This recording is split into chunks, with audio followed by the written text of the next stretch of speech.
Thank you everyone for coming to the second part of the Legal Tech Audit series. Today we're going to focus on PDFs and specifically Adobe Acrobat Pro, but we're going to get into a little review of the Legal Tech Audit first, just for those of you who weren't at the last session or missed the session that we had in the fall.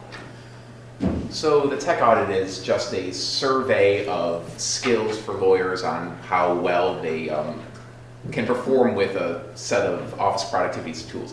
The stats are here. They're not the greatest in the world, so it kind of gives you an idea of where a lot of lawyers are coming from in terms of being able to do advanced features in Word or Excel or PDF. What is the audit exactly, though? It's a series of tasks administered originally by Casey Flaherty. He was he's counsel for Kia Motors, and he saw that a lot of the outside counsel he was bringing in just weren't that good with performing some basic tasks, like using styles in Word or bait stamping in PDFs. They were doing it in a very roundabout way. They were preparing PDFs in a very, instead of just removing links with built-in tools, like we'll show you, they were printing the PDFs and then scanning them as documents. It's a very inefficient way. It only takes a couple minutes, but a couple minutes when you're billing at $300 an hour adds up. And when you've got a dozen different outside counsel coming in, it adds up after a while.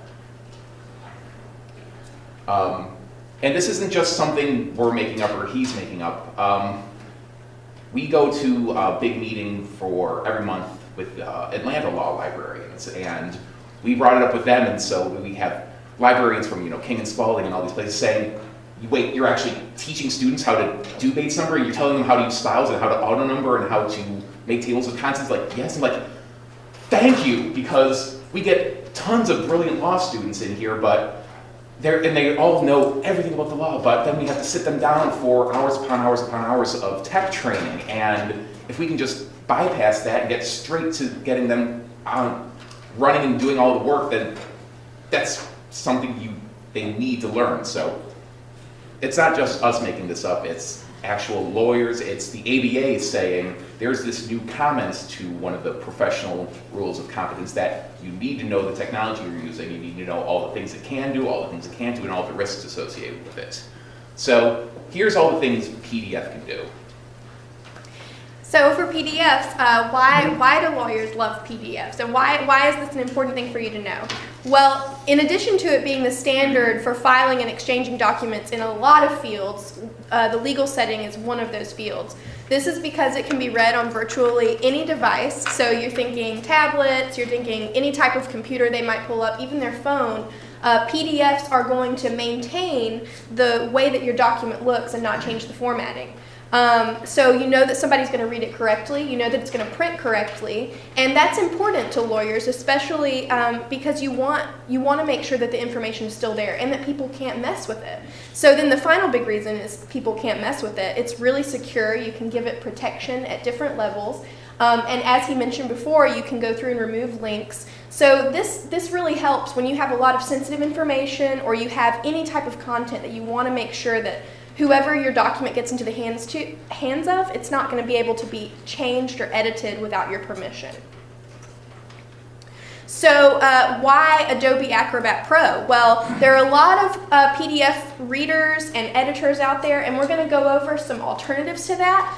But what we're going to show you, what we're going to focus on today with as far as how-to skills is going to specifically be for Adobe Acrobat Pro, because that's what the Legal Tech Audit is going to test for.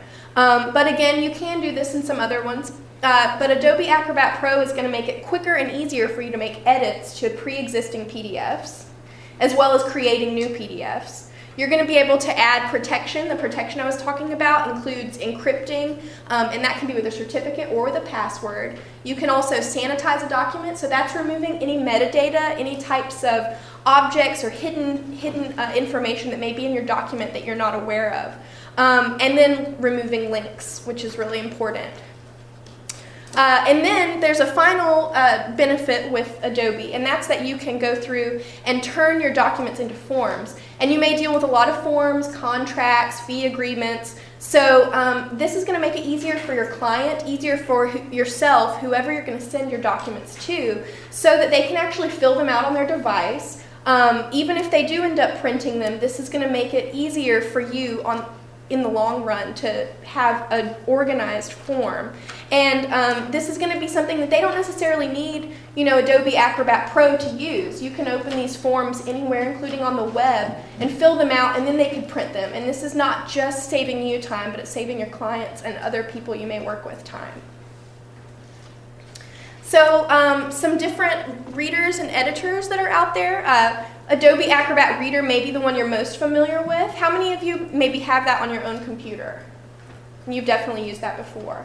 Some others that are freebies and maybe come with your computer or just on the cheaper end of things. There's Preview, Foxit, Cute PDF, PDF Forge, PDF Studio Pro, and PDF Pen Pro. So these are all some of the ones that lawyers are using right now. If you are interested in Adobe Acrobat Pro, which is what we're going to cover, and if you end up doing the assessment that we're offering for you to take at the end of the session, that is going to need you to use Adobe Acrobat Pro. So you can purchase that through UGA for $70. If you don't already have it, you could get a free trial for 30 days through Adobe. And how many people got handouts when you came in? Does anyone else need one? If you could raise your hand, maybe we can go around and hand those out.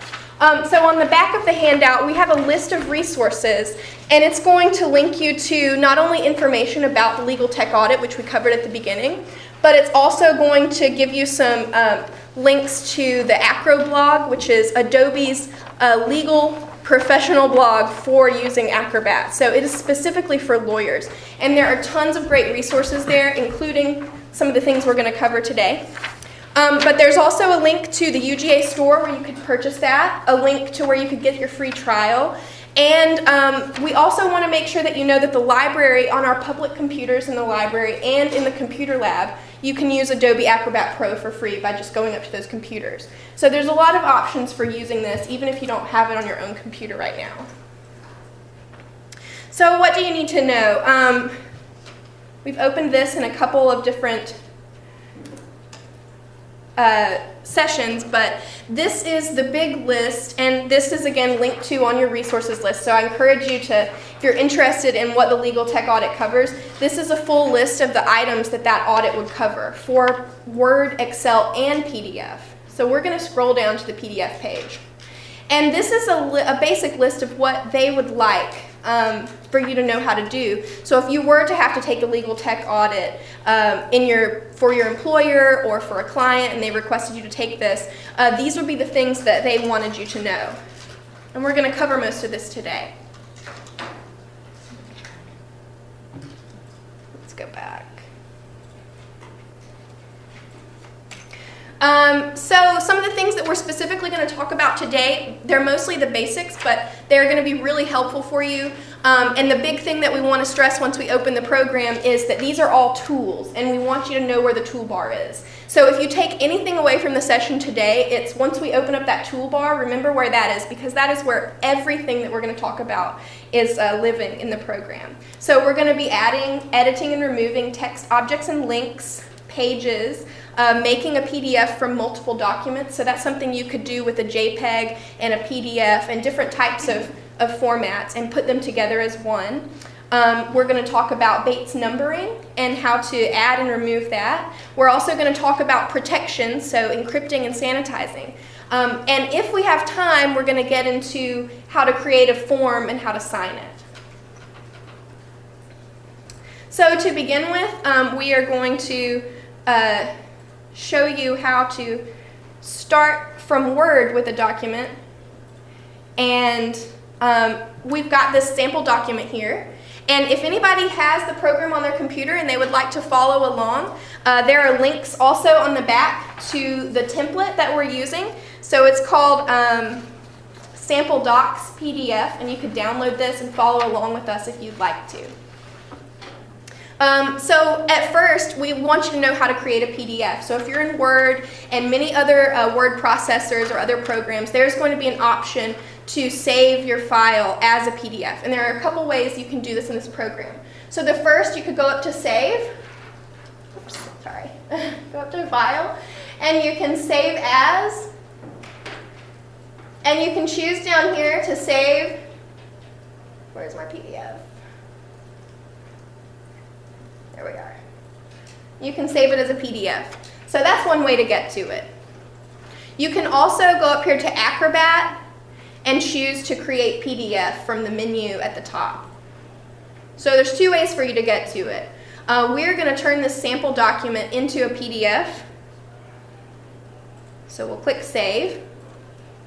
And it's as simple as that to turn your document into a PDF. Now it should be on my computer. Okay. So here's our sample document as a PDF. And again, what this has opened it in is Adobe Acrobat Pro. So this is the version. And in a second, Jason is going to show you the difference, a couple of differences between just the Reader and Acrobat Pro. But for now, we're going to look at Acrobat Pro. So when I mentioned before about the tools, take note of where your tools are. And this is going to be the top right. So if you click on that, it's going to reveal so many tools, and that's what we're going to be digging into. So at first, I want to show you how to edit some text. That's going to be under Content. And most of the panels within your Tools section are going to make sense. So if it's something where you want to remove a page, you're going to do it in Pages. If you want to edit a link, text, or an object, that's going to be under Content. So first, we're going to edit some document text. And to do that, you just need to double-click in the area that you want. And you can see that it begins to work like a word processor. So we could take out, if we wanted to take out this entire paragraph, we could do that. Or if we wanted to just change the name of the person, we could change that. Another thing that you may need to do would be to remove objects on a page. So for example, this logo, if we needed to remove that, we could go to Edit Object, click on it, and delete it. And so it's as simple as that. And this can save you a lot of time, especially if you've created something but you really don't feel like going back into Word to edit it. Although that is an option, it will be a lot easier and a lot quicker for you to do it within the program. So let's say, for example, you do need to go back into Word and do something. You can always go up to File, Save As, and Microsoft Word. And you could export this back out as a Word document if you needed to. So it's good for you to know how to be able to go back and forth between a word processor and a PDF, just in case you need that. So for editing links, if you needed to add a link, let's say you wanted to make, we wanted to make this legal representative's name a link, you would just grab, let me do that one more time so I can show you. So what I'm doing is I'm making a rectangle around the words that I want to create a link, and it'll pop up and ask you what type of link you want. So we want to open a web page. You could even make it a certain color so that when other people open this document, it will appear, it will make more sense to them that it's a link. So blue is a common color, and we could click OK, and we could enter our URL, and so now that's a link. So that's a great way to add that. So now I'm going to show you how to add and remove pages. So when you go up to this Tools pane and you've got your pages, this is going to give you all the options that you have for that. So let's say we want to delete this first page. We could just click Delete, and it'll ask you how many pages you want to delete. You could select a specific page or a range of pages. If this were a 10-page PDF, we could select pages 2 to 5 and delete those all together. Another option that is even better to remember is how to extract a page. And the beauty of extracting a page is that you can remove a page from a document without deleting it altogether, but you have the option to delete it. So I really recommend using extracting instead of just deleting, because this way you're not losing that page forever. Because as soon as you delete a page and then you save the document, you're not going to be able to get that page back. So with this, we can delete the page after extracting, and we can extract the page as a separate file. So we're going to do this with page number 1. Are you sure you want to delete page number 1? Yes. And we'll just choose the desktop to save this to. So now that page is gone, and we have our first page saved to our desktop. So now we have both of them separated as 2 PDFs. Now, just for the sake of showing you how to do this, let's say we changed our mind and we want to add it back. So you can go to Insert from File. We can go to our desktop. This is everything. I can choose that page that I extracted and select it, and I can ask if I want it to be first. If it were a very long document, it could be first or last, or we can just tell it what part we want to stick it into this PDF, and click OK. And it is going to add it back to this document. So now it's after the first page. So just a couple of things for you to remember on that. Now we're going to get into Bates numbering, and Jason is going to show you how to do that. Is everybody familiar with Bates numbering, Bates stamping? Probably may have seen it during your spring or first couple sessions. Or like me, you've never heard of it in your entire life until started looking into this. Let's see, links. Bates example. So Bates stamping is just a way of processing documents. I mean, this is a lot during exchange of documents between counsel. You're going to get a ton of PDFs, you get a ton of documents. Bates stamping is just a way to label them so you can reference specific pages quickly. I've got a fairly long document here, 39 pages, it's not that bad. Tools, pages, and if you've been eagle-eyed, you probably noticed Bates numbering here at the bottom. Add Bates numbering. So this is if you get this nice little helper window if you have a ton of pages of documents to edit. So you've received 20 documents, and this is all part of the discovery phase. So this would be, case number, and every firm will have some kind of scheme for their Bates stamping, so it's good to learn that. But we'll add just the single file we have for this. Let's see, PDF session, links. Okay. So now you have this very imposing looking screen to try to figure out. It's actually pretty straightforward. You can see it's giving you the header and the footer of the page of all the pages you're looking at. This is just using the first page as an example. And you can see that top left, center, top right, likewise down here. I like, in all of the examples I've ever looked at, it's putting it at the top. So you can see that these guidelines kind of tell you where the text is going to show up. And since I'm a little crazy, I like to kind of futz with them. Nope. Yeah, so you can get down to some crazy minutia. And bottom looks good. There. So now you have our different quadrants to place it into, and rather than just trying to type it in, figure it out, just insert your Bates number. Like I said, you will have some kind of template being applied, being asked. You'll be used to ask, so let's just go with the standard. We'll start at 1. Prefix, sometimes it'll be like a Westlaw number, sometimes it'll be the name of the actual case you're using.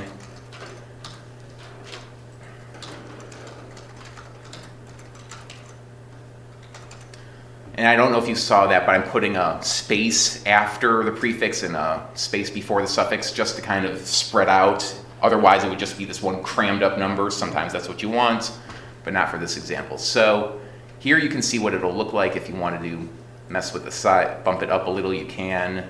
If you wanted, like, I don't like it in the center, you can just cut, paste, and let it run through the process, and you can see that we've added it.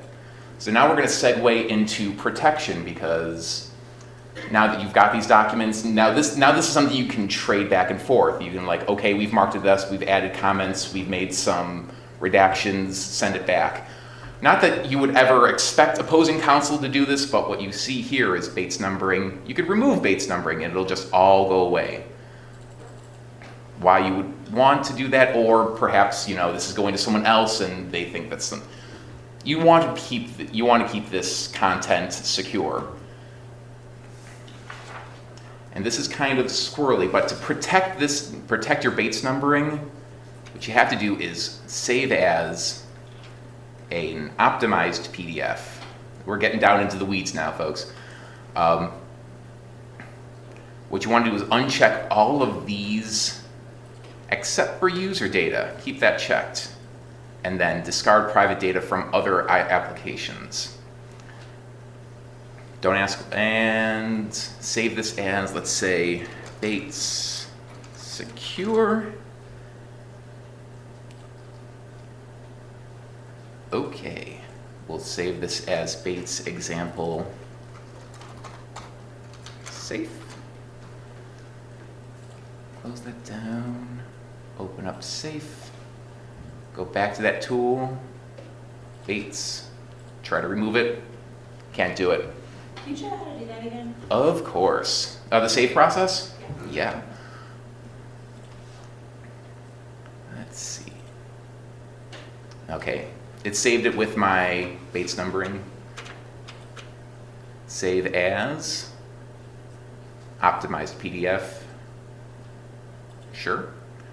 And all of these, a lot of these are checked. I tried keeping the defaults checked and it actually didn't save it. I could still futz with the Bates numbering, so it's everything but discard user data and then this private data. And for some reason it asks you to save that as a setting, so theoretically you can go back and just pick your Bates Secure again and not even have to worry about it after you've done it the first time. Save it.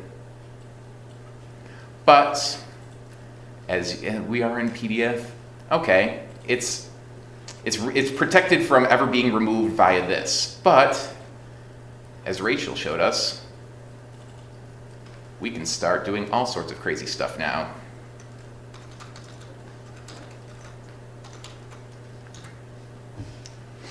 So, how do you protect it from being edited in such an unscrupulous manner?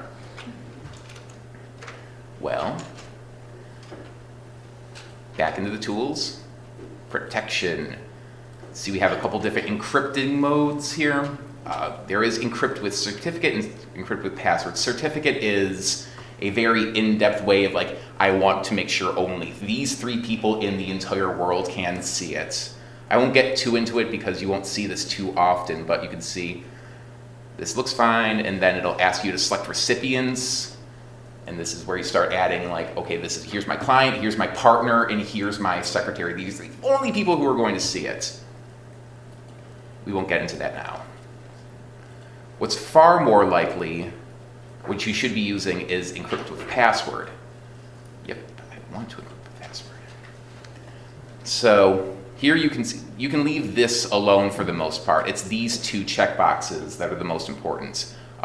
Here's a required to open the document. This is very secure. This is for your eyes only. Here is the password to even get into it.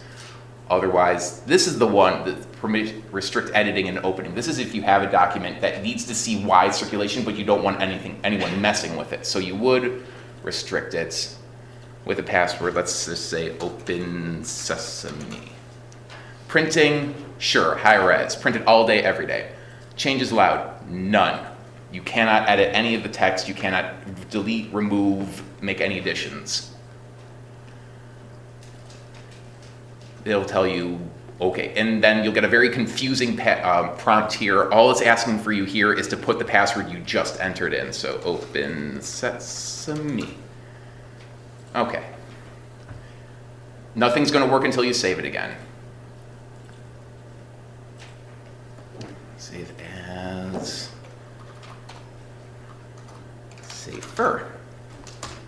All right, close it down. So now tools, content. Oh, I can still edit. Did I do this wrong? Nope. Won't let me do anything. So now this is effectively a read-only PDF. Otherwise, you would print this document out, rescan it in, and then it would just be effectively a document or an image you've scanned. What was the other cool stuff I wanted to show you? Removing links and sanitizing documents. This is really cool. Let's see, remote example, link. So I've just pulled up something the library uses. You can see we've got a link to the library's webpage. I will allow it. We also have, cancel, links to some other stuff. You can see we've put them in as HTML. Courts will not accept PDFs with links in them. It's a security measure. They don't want people embedding bugs or solicitations or advertisements into documents that are being sent. So just as a rule across almost every jurisdiction, no links in PDFs.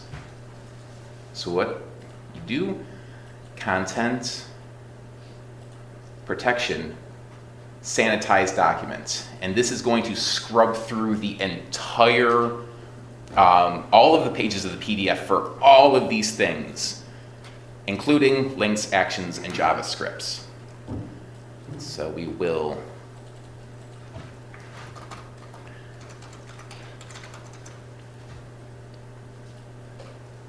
all right, so now, let's see, scrubbed. No longer clickable. However, still clickable. This is a function that is automatically built into Acrobat Pro and Acrobat Reader. Links that you type in as actual URLs will always work. It's really messed up. There is a super secret backdoor way to make those go away forever as well, because sometimes you need to put URLs, sometimes you need to put an email address just as a part of disclosing information. But the rules are rules. No links in PDFs. So you go and it's nowhere in any of these. So you have to go to where the magic happens. This tiny, infinitesimally small little box up here. Document processing. Create links from URLs. So you can see these links already work. I can already click on them. But we're going to do it again anyway. All of the pages. Okay. So now they are double links. It's weird. But we go back to content, select objects. Now we're going to see highlighted all the links we just made. If this is crazy, I agree. I'm going to control click or control A to select everything. Right click. Properties. Actions. And you know how Rachel showed you how to highlight a link and then add it as an open page? Make that open web link action go away for all of those links. File, save as PDF.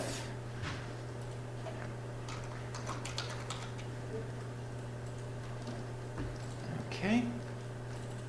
So that link won't work. This link, oh no, I get that finger that tells me it's a link. No. It's still technically a link, but it doesn't go anywhere because I've removed the action that takes it to the web page. Just one more thing, because this is the security in the section. Let's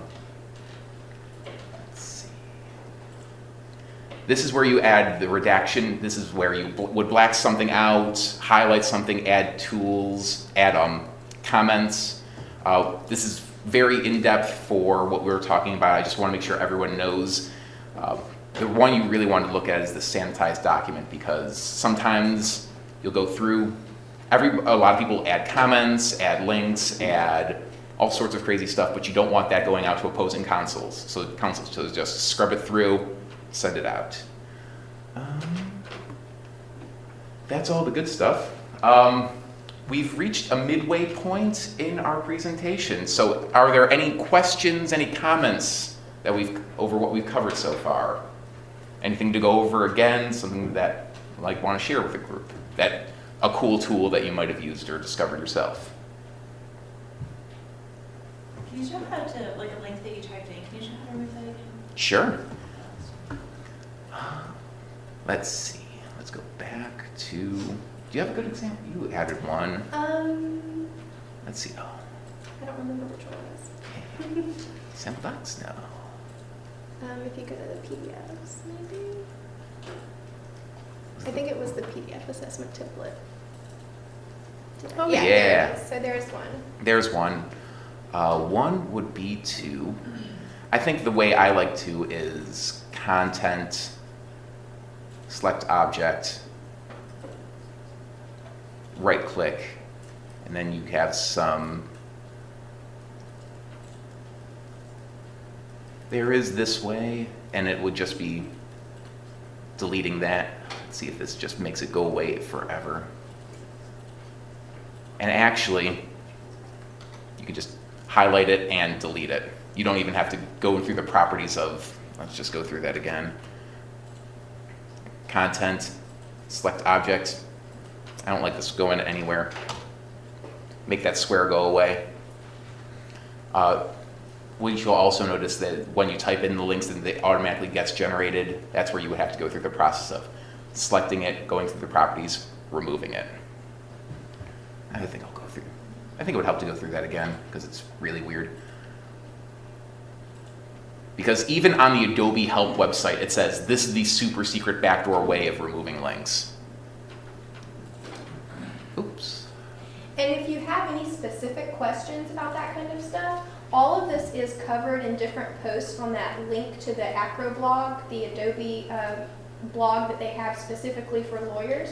So if there's any question that you have, or if it's related to something we covered, or just something you think of, chances are there's a blog post on there about that, and they're very good how to, like step-by-step tutorials. They have screen captures and everything, so you could go through and they have a really good post on there that is specifically about the different types of links that would appear in a PDF and how to remove them. So like I said, if you're following along in this weird little, here's all of the things that you can show. Document processing is something I would add to my default view. And then creating links. I think I've already, yeah, because I already ran through the process. Content. I don't even want to bother trying to, because you will have documents with more than one page, so just doing a Control A would probably be the best.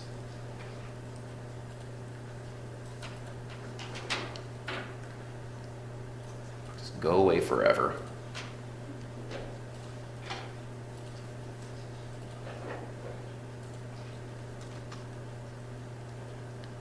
And now, even when I try.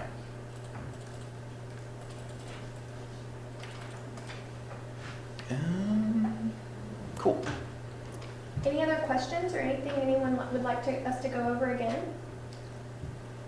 Okay, since we have a little bit of time left, we're going to jump into creating a form.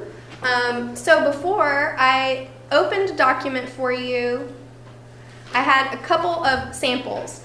So this was our sample form. Whoops. That does not. This is not actually a form. It looks like a form. You could print it out and fill it out, but you wouldn't be able to fill it out online or in a program like this. Here is the completed one, and I'm going to show you how to create a document like this so that you can have fields where you can select, and that you could also have a request for someone to digitally sign a document, as well as creating text fields. So you could get into some really complicated forms, and it's easier than you may think to create this. So I'm going to just use my sample form. We want to make these into forms. So again, remember where your tools are, and one of these panes is called Forms. So what we want to do is we want to turn this into a form. So you just click the button Create. You can choose to scan a paper form and turn it into one. So if you had scanned a document or made a copy of one, you could select this and use that page. You could also use an existing file, and that's what we want to do, is we want to use this file. So we're going to click Next. You can choose to use the current document, which we want, or you could pull it up from your computer. So we're going to use this document.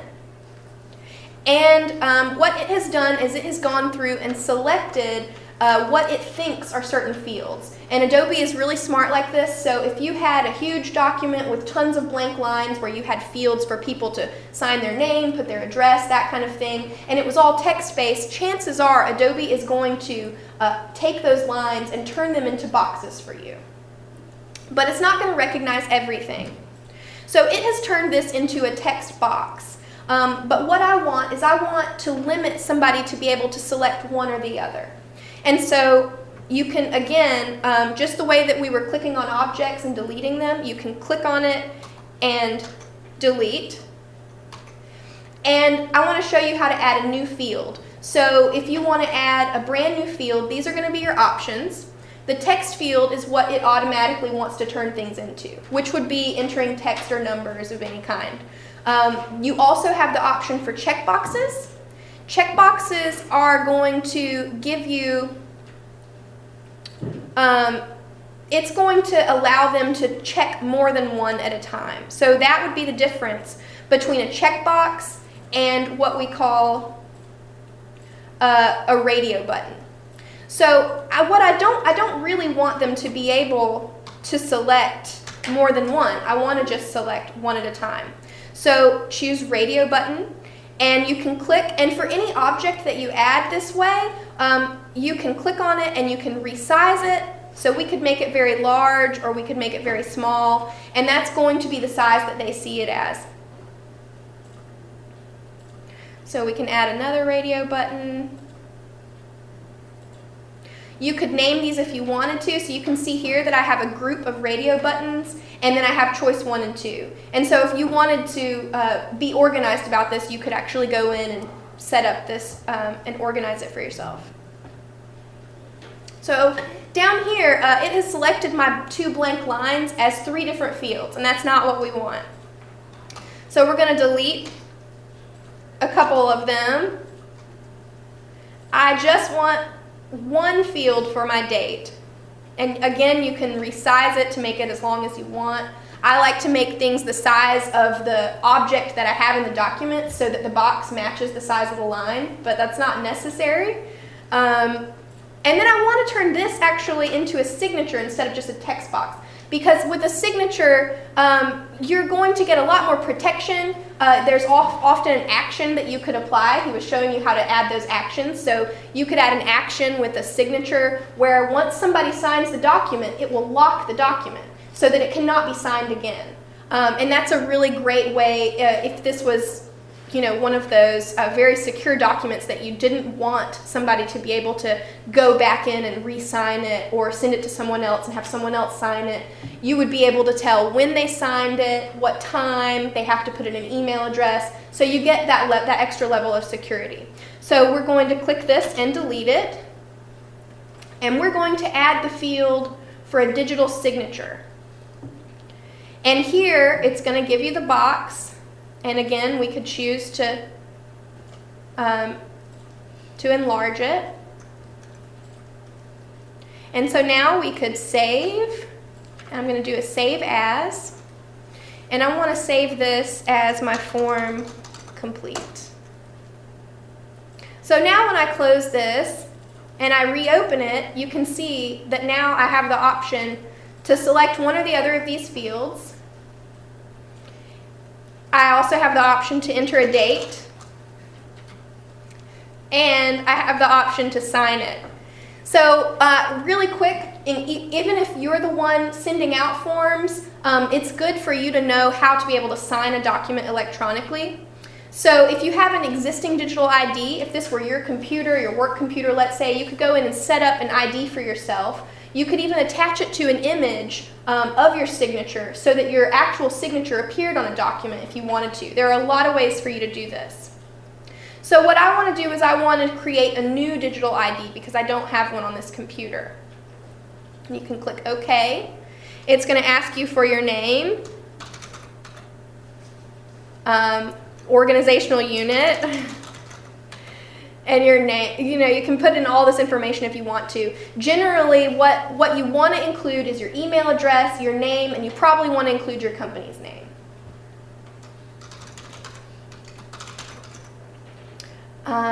Then we are going to click Next. You can, again, you're going to choose to save this. Because this is an ID we're creating and it expects you to reuse it, it wants to save it somewhere. And where it's saving it is fine. You're always going to need to create a password and confirm it for a digital ID. And this is to ensure that nobody else can come behind you and sign a document with your digital ID.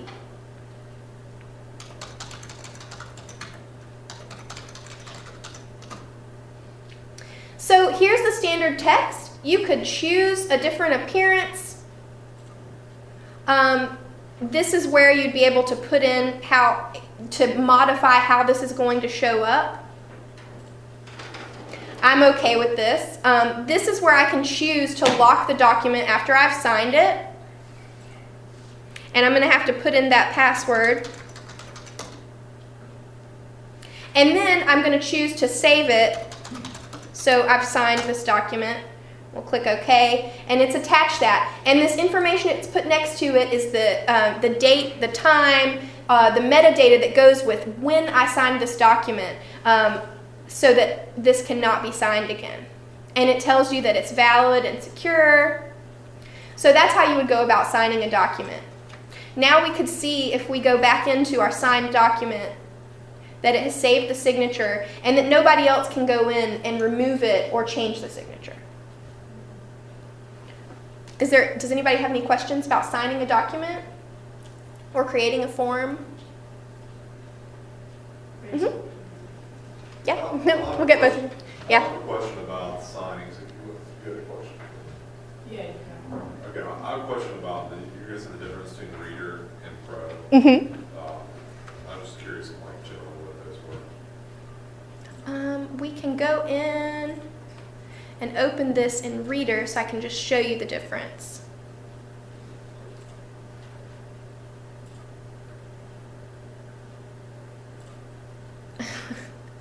Apparently Reader has not been opened on this computer in a while. So security settings are keeping you from accessing all of the tools. This is going to allow you still to fill out the document. And as far as signing a document goes, it looks like you may not be able to, we'll have to click sign. Okay. So in the Reader, you're going to click sign to sign your document.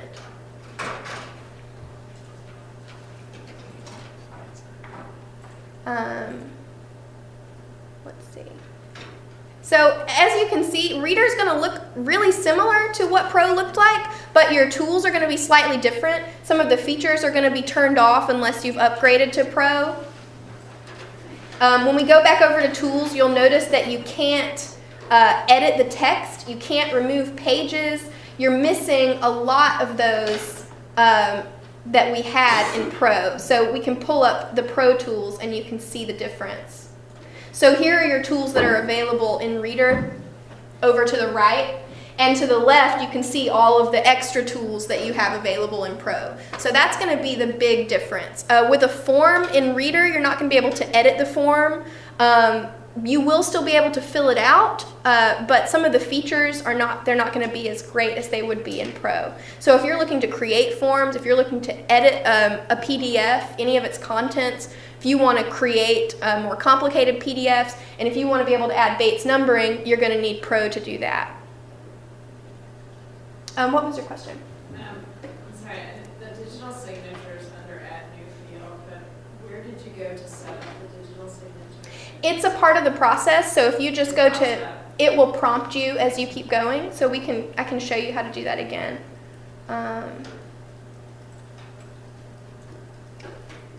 Where was I? My forms. You add the field, and then that's, as far as you creating the field, your task is complete. It's the process of sending it out and then getting it signed is a new process. Yeah, getting it signed would be a different process. But as far as setting up that digital signature, if you're already in your form and you're just looking to set up your own personal digital signature, and this is aside from signing a form, you just wanted to go in and create that, you could open any document and attempt to sign it, and it will prompt you with multiple windows to create that digital signature. So you could do that at any time, regardless of what document you have open, if you're just looking to create a signature for yourself. Mm-hmm. You can. It looked like it was almost the second to last where it said you had that big J in it. There was an option to import a graphic. So if you had a scan of your actual signature. Yes. And in an example, I don't have it here, it looks like. But yes, if you had a JPEG of, let's say, your signature, or you could pull in a phony signature if you're just trying to test it out. you can go in, and we can do that actually if you would like. So let's go to Tools. As you're walking through, everything we've covered will be on the assessment for this talk. You can find the assessment by going to the library's webpage. There will be a link for programs offered for the law school community. This will be one of the very top links. You can find where it says PDF, drop that down, you'll see the assessments, the instructions, the process for uploading it. Please take your time. I think the deadline is sometime in late March, so you have plenty of time to work on this. I have tested it on the lab computers in the library, so even if you don't have access to Pro, you have it there. Work on it. We think the instructions are pretty good. And the links to what he's talking about, the assessment and the instructions, are on the back of this handout as well. In addition to the link, there's a little section on the back of the handout. If you're ready to try out our assessment, you can go in to this web address, and it'll give you those links, so you can just click on them instead of having to type them in. And you can get all the materials that we've covered today, including our presentation slides and everything you might need. So if you were going to sign this, because I've already created one, it's initially going to try to fill in that signature I created, but I can go to a new ID, and this will prompt you to just create a new one. So if you were interested in doing an image, we want to create a new digital ID, and you'll click Next. You can go through and fill this out.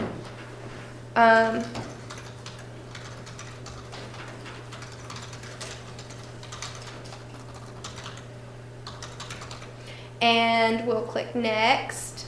We want to save it there. You'll have to invent a password every time. So here, create a new appearance.